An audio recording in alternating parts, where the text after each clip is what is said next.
नमस्ते दोस्तों, मैं सम्राट चौधरी और आप देख रहे हैं चैनल इंडी वर्ल्ड एंटरटेनमेंट को। तो इंडियन फास्ट डिलीवरी ऐप्स के बारे में चाइनीज़ मीडिया ने एक वीडियो बनाया है और इनिशियली तो मैं सोच रहा था कि चाइनीज़ मीडिया जो है इंडिया के बारे में अच्छा बोल रहा है, आज सूरज कहीं पूर्व के बदले पश्चिम से ना उठ गया हो। लेकिन एज़ यूजुअल लास्ट में जाके चाइनीज़ लोग जो है, चाइनीज़ मीडिया अपनी असली रंग जो है दिखा देता है और इसको लेके काफ़ी सारे चाइनीज़ और ताइवानीज़ दोनों ने ही फ़नी कमेंट्स किए हैं। कमेंट सेक्शन जो है इस पोर्शन से स्टार्ट होता है और काफ़ी फ़नी कमेंट सेक्शन है। चाइनीज़ की जलन और ताइवानीज़ लोगों ने जो रोस्ट किया है बेसिकली, क्योंकि जब चाइना में कोई वीडियो रिलीज़ होता है या फिर कोई ताइवानीज़ में भी जब कोई वीडियो रिलीज़ होता है, दोनों लैंग्वेज ऑलमोस्ट सेम ही है। एक को ट्रेडिशनल बोलते हैं, एक को सिंप्लीफाइड बोलते हैं। तो चाइनीज़ वीडियो में ताइवानीज़ ऑडियंस होता है और ताइवानीज़ वीडियो में चाइनीज़ ऑडियंस भी होता है। तो इसलिए मैंने कमेंट सेक्शन को जो सेपरेट कर दिया है, पहले चाइनीज़ कमेंट्स, उसके बाद मैंने काफ़ी सारे ताइवानीज़ कमेंट्स भी पढ़े हैं जो सुन के आपको काफ़ी मज़ा आएगा। और खैर, हम शुरू में जो है देखते हैं कि चाइनीज़ मीडिया ने किस तरीके से इंडियन फास्ट डिलीवरी ऐप्स के बारे में किस तरीके से रिपोर्ट किया है और कौन सा वो नुक्स या फिर कौन सा क्रिटिसिज्म, वो तो मौका ढूंढते रहते हैं कि एक नुक्स, कोई अच्छा चीज़ भी हो उसमें से कोई नुक्स निकाला जाए। तो ये वीडियो भी कोई एक्सेप्शन नहीं है, इसमें भी वही चीज़ चाइनीज़ मीडिया ने रिपीट किया है बेसिकली। तो चलिए वीडियो देखते हैं और कमेंट सेक्शन ज़रूर देखिएगा। So let's start the video.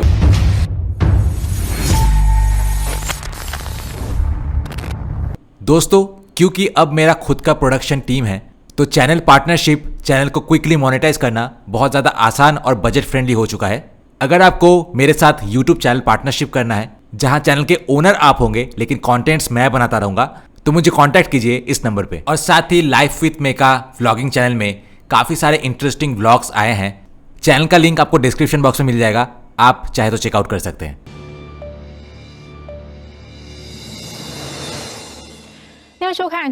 Global live news में आपका स्वागत है। मैं ली शियारू हूँ। इस हफ्ते का टॉपिक है टेक आउट सर्विस। अब मॉडर्न लोगों की एवरीडे लाइफ का हिस्सा बन चुका है। भारत भी इस इंडस्ट्री को और तेजी से आगे बढ़ा रहा है। आप अपना मोबाइल फोन सिर्फ 10 मिनट में घर पर मंगवा सकते हैं। डेली लाइफ की शॉपिंग के लिए अब बाहर जाने की जरूरत नहीं है। इसने दुनिया के सबसे तेजी से बढ़ते फास्ट बिजनेस मार्केट को भी आगे बढ़ाया है। होम बेस्ड सर्विसेज भी इस ट्रांसफॉर्मेशन से गुजर रही हैं और भारत की बूमिंग एग्रीकल्चरल इकोनॉमी में मोबाइल फोन डिजिटलाइजेशन भी ज्यादा से ज्यादा कॉमन होती जा रही है। लेकिन इस कन्वीनियंस के पीछे लाखों डिलीवरी मैन और वेटर्स की मेहनत, पसीना और आंसू छिपे हैं। लो कॉस्ट और पैकेजिंग की कमी के डार्क साइड्स भी काफी कंट्रोवर्सी से भरे हुए हैं। अगर राइस आधा पका हुआ हो या आपको पता चले कि एग या सीजनिंग में से कुछ मिसिंग है, तो आम इंसान बस किस्मत के भरोसे ही रह सकता है। लेकिन अब भारत में जैसे ही आप मोबाइल फोन पर ऑर्डर करते हैं, कोई ना कोई उसे सिर्फ 10 मिनट में आपके घर डिलीवर कर देगा। ब्लिंकिट, स्विगी, इंस्टामार्ट और जेप्टो जैसे फास्ट डिलीवरी प्लेटफॉर्म्स ने भारतीयों के शॉपिंग करने के तरीके को लगभग पूरी तरह बदल दिया है। सिर्फ 5 साल पहले शुरू हुए इन प्लेटफॉर्म्स की वजह से पूरे परिवार की शॉपिंग लिस्ट लेकर मार्केट जाने या एक एक सामान खरीदने का दौर लगभग इतिहास बन चुका है। We're no longer going to the supermarket. I don't think there's a single day where I go without Blinkit. It's for everything. Sometimes it'll be for water, it could be for ice, it could be for groceries that I need, toiletries, maybe something for my cats. ये नया fast business model अब भारत के 200 से ज्यादा cities में तेजी से expand हो चुका है। इसका काम करने का तरीका है रेजिडेंशियल एरिया में एक माइक्रो वेयरहाउस सेटअप करना, जिसे आमतौर पर डार्क स्टोर कहा जाता है। जैसे ही कस्टमर ऑर्डर करता है, स्टाफ तुरंत सामान पिक करके उसे पैक करता है और फिर 10 मिनट डिलीवरी के लिए डिलीवरी मैन को सौंप देता है। फिलहाल पूरे देश में 4000 से ज्यादा डार्क स्टोर्स मौजूद हैं। सिर्फ ब्लिंकिट ही नहीं, बल्कि करीब 4,70,000 डिलीवरी मैन दिन रात काम कर रहे हैं और हर महीने औसतन मिलियंस ऑफ ऑर्डर्स को सर्व कर रहे हैं। ठीक है, मैं काली मंदिर पे ही खड़ा हूँ मैं। भारत में गर्मियों के दौरान टेम्परेचर अक्सर 45 डिग्री सेल्सियस से भी ऊपर चला जाता है। इतनी तेज गर्मी में सामान डिलीवर करना फिजिकल स्ट्रेंथ और टाइम दोनों की कंपटीशन है। आप जितनी तेजी से डिलीवरी करेंगे, उतनी ही जल्दी अगला ऑर्डर उठा पाएंगे। प्लेटफॉर्म ऑपरेटर्स का कहना है कि 10 मिनट डिलीवरी मोड एक परफेक्ट लॉजिस्टिक्स सिस्टम पर आधारित है। प्रिंसिपल के तौर पर आपको वेयरहाउस से सिर्फ 2 किलोमीटर के अंदर ही सामान डिलीवर करना होता है। आप डिलीवरी मैन से जल्दी करने के लिए नहीं कहेंगे, लेकिन फिर भी डिलीवरी मैन को बहुत ऑर्डर्स पिक करने पड़ते हैं। It's just I haven't found anything else yet. Otherwise, I would have quit already. Fast business model platform के लिए अच्छी खासी इनकम जनरेट करता है, लेकिन डिलीवरी मैन को इसका फायदा नजर नहीं आता, क्योंकि उन्हें जीरो वेज वर्कर्स माना जाता है और प्लेटफॉर्म उन्हें कॉन्ट्रैक्टर्स या पार्टनर्स के रूप में ट्रीट करता है। इसलिए minimum wage, property price, pension और दूसरे लेबर लॉज उन पर लागू नहीं होते। गैस का बिल जितना बढ़ता है उसका बोझ भी उन्हें ही उठाना पड़ता है। कुछ प्लेटफॉर्म्स पर पिछले 3 साल से कोई रिन्यूअल भी नहीं हुआ है। सैलरी कैलकुलेशन का तरीका भी ट्रांसपेरेंट नहीं है। अगर वे प्रोटेस्ट में हिस्सा लेते हैं तो प्लेटफॉर्म उन्हें काम करने से रोक सकता है। 15 घंटे में 35-40 ऑर्डर मार के जा रहा हूँ मैं। 1500 रुपए का काम नहीं हो रहा है। जैसे मेरे को टाइफाई हो गया था, मेरे साथ तो आपने इलाज का पैसा कुछ दिया कंपनी ने? आप कौन सी company? That they're defined as partners. If they're all partners, then is the company's profit equally divided among them? 快速商务也延伸。 India में फास्ट बिजनेस अब होम सर्विस तक भी फैल गया है। भारत में करीब 30 मिलियन होम वर्कर्स हैं। अब स्नैपडील, प्रोंटो और दूसरे प्लेटफॉर्म्स के जरिए वे क्लीनिंग, कुकिंग और यहाँ तक कि ब्यूटी और स्किन केयर सर्विसेज भी सिर्फ 10 मिनट में प्रोवाइड कर सकते हैं। इस बिजनेस का मुख्य फोकस स्टैंडर्डाइज्ड ट्रेनिंग और फ्लेक्सिबल वर्किंग आवर्स पर है और वर्कर्स की इनकम ट्रेडिशनल जॉब्स के मुकाबले 3 गुना तक पहुंच सकती है। लेकिन उन्हें भी पेंशन और लेबर इंश्योरेंस जैसी सुविधाएं नहीं मिलती हैं। 保障女性到陌生 किसी अनजान व्यक्ति के घर जाकर काम करना महिलाओं के लिए सेफ्टी रिस्क भी है। लेबर ग्रुप्स ने आलोचना करते हुए कहा कि इसमें ट्रेडिशनल एक्सप्लॉयटेशन को सिर्फ डिजिटल एक्सप्लॉयटेशन से रिप्लेस किया गया है। भारत में पहले से ही 90% labour force non regular jobs में काम करती थी। हर साल बड़ी संख्या में यंग पीपल लेबर मार्केट में एंटर करते हैं। रेगुलर जॉब मार्केट इतनी बड़ी पॉपुलेशन के हिसाब से पर्याप्त नहीं है। 程度与技能偏 इसके अलावा एजुकेशन और स्किल्स का लेवल भी रिलेटिवली लो है। वे सिर्फ लो लेवल लेबर जॉब्स की ओर ही जा सकते हैं। जून में इंटरनेशनल लेबर ऑर्गेनाइजेशन ने दुनिया का पहला platform economy dignity labour contract पारित किया, जिसमें एम्प्लॉयर्स के लिए बेसिक सैलरी, सोशल सिक्योरिटी और सैलरी कैलकुलेशन की ट्रांसपेरेंसी सुनिश्चित करना जरूरी किया गया। 明度，不过担心新 हालांकि इस चिंता के कारण कि नया लॉ कॉर्पोरेट कॉस्ट्स बढ़ा सकता है और नए प्लेटफॉर्म्स के डेवलपमेंट को प्रभावित कर सकता है, भारत ने इस कॉन्ट्रैक्ट पर वोटिंग में एस्टेप करने का फैसला किया।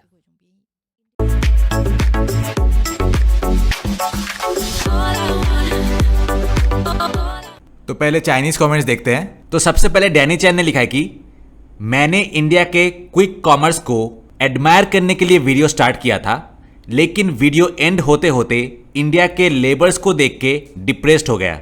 जिसके रिप्लाई मैंने लिखा है कि चाइनीज होके तू एक इंडियन वीडियो इंडिया के बारे में, इंडियन टेक के बारे में उसको एडमायर करने के लिए आया है। चल झूठा। उसके बाद दाइबाओ ने कमेंट किया कि डिलीवरी सिस्टम इंप्रेसिव है, लेकिन क्या वर्कर्स खुश है? क्या इसका जवाब भी आप 10 मिनट्स में दे सकते हैं? जिसके रिप्लाई मैंने लिखा है कि 10 मिनट्स क्या 10 सेकंड्स में दे सकता हूं।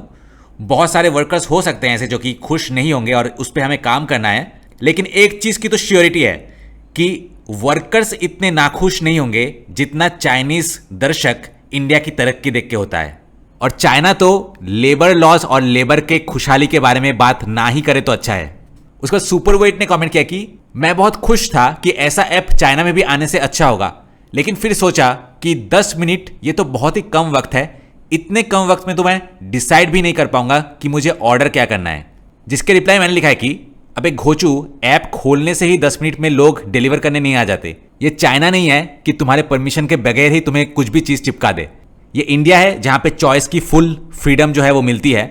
तो चाहे तुम 10 घंटे लगा के डिसाइड कर लो कि तुम्हें ऑर्डर क्या करना है, ऑर्डर करने के बाद ही तुम्हें 10 मिनट में डिलीवरी मिलेगा। उसके बाद टोनी वॉय ने कमेंट किया कि चलो किसी चीज़ में तो इंडिया फास्ट निकला। अगर डिलीवरी बॉयज का कोई ओलंपिक्स हो तो शायद इंडिया का मेडल जीतने के कुछ चांसेस है। जिसके रिप्लाई में मैंने लिखा है कि हाँ, और अगर कोई माल कितना जल्दी खराब हो सकता है उसका कोई ओलंपिक्स हो तो डेफिनेटली चाइनीज मालों को वहां पे गोल्ड मेडल मिलेगा ही मिलेगा। उसके बाद फेंग फुंग ही ने लिखा है कि मैं मजाक में ऑर्डर प्लेस किया था, लेकिन अपने ही मजाक पे हंस पाऊँ उससे पहले ही डिलीवरी बॉय मेरा दरवाज़ा खटखटाने लगा। उसके बाद मोजो ने कमेंट किया कि मैंने नूडल्स ऑर्डर किया और 14 बार डिलीवरी स्टेटस को चेक किया, और इंडिया में तो नूडल्स के लिए मसाला तैयार करने से पहले ही वो लोग नूडल्स डिलीवर कर देते होंगे। उसके बाद लैंगी बाईपीओ ने लिखा है कि ब्लिंकिट इतना फास्ट है कि मुझे तो डाउट होता है कि कहीं डिलीवरी बॉय फ्रिज के अंदर ही तो छुपा हुआ नहीं होता है। उसके बाद फ्रैंक सा ने कमेंट किया कि मैं इंडिया की टेक्नोलॉजी देखने आया था, बदले में मुझे 5 मिनट का ह्यूमन राइट और लेबर के ऊपर भाषण सुनने को मिला। उसके बाद डेविड जैंग 8354 ने लिखा है कि इंडियन डिलीवरी सिस्टम मेरे गर्लफ्रेंड से ज़्यादा क्विक और ज़्यादा अच्छा रिस्पॉन्स देता है। उसके बाद वेंग जॉनी ने लिखा है कि मैं चाइनीज़ ऐप में एक कंप्लेंट लिख रहा था कि हमारा ऐप्स बहुत ज़्यादा स्लो है, लेकिन मेरा कंप्लेंट ईमेल डिलीवर होने से पहले ही ब्लिंकिट वालों ने सामान डिलीवर कर दिया। ये थे चाइनीज कमेंट्स। अब हम बढ़ते हैं ताइवानीज लोगों के कमेंट्स की ओर। यांग सॉन्ग ने लिखा है कि इंडियन ऐप, आपका ऑर्डर 10 मिनट में डिलीवर हो जाएगा। चाइनीज मीडिया, ये इम्पॉसिबल है। इंडियन डिलीवरी बॉय 7 मिनट में दरवाजा खटखटाते हुए। Chinese media, human rights investigation quickly needed, जल्दी से जल्दी इंडिया के ह्यूमन राइट्स का इन्वेस्टिगेशन शुरू कर दो। उसके बाद विन कैश 6750 ने लिखा है कि इंडिया ने 10 मिनट डिलीवरी सिस्टम इन्वेंट किया और चाइना ने 24 आवर इंडिया को क्रिटिसाइज करने का सिस्टम डेवलप किया। उसके बाद पीटर पैन ने लिखा है कि रिपोर्टर, इंडिया ने एक extremely fast delivery system develop किया है। Chinese media producer, great story. Reporter, क्या इसकी तारीफ करे? प्रोड्यूसर, पागल हो क्या? कुछ सैड एक्सप्रेशन वाले रोते हुए हेलमेट वालों को ढूंढो। उसके बाद टांग हुआंग ने लिखा है कि स्टेप 1, इंडिया की कोई अच्छी चीज उठा के दिखाओ। स्टेप 2, रियलाइज करो कि तुमने गलती से इंडिया की तारीफ कर दी। Step 3, panic. स्टेप 4, क्रिटिसाइज करने के लिए कोई भी बहाना ढूंढ लो। स्टेप 5, उसे चाइनीज जर्नलिज्म का नाम दे दो। उसके बाद हैप्पी वेंचिंग ने लिखा है कि इंडिया में रेस चल रहा है कि कौन सा ऐप सबसे ज्यादा पहले सामान डिलीवर कर सकता है, और चाइनीज मीडिया के बीच कंपटीशन चल रहा है कि कौन सबसे पहले इंडिया को क्रिटिसाइज कर सकते हैं।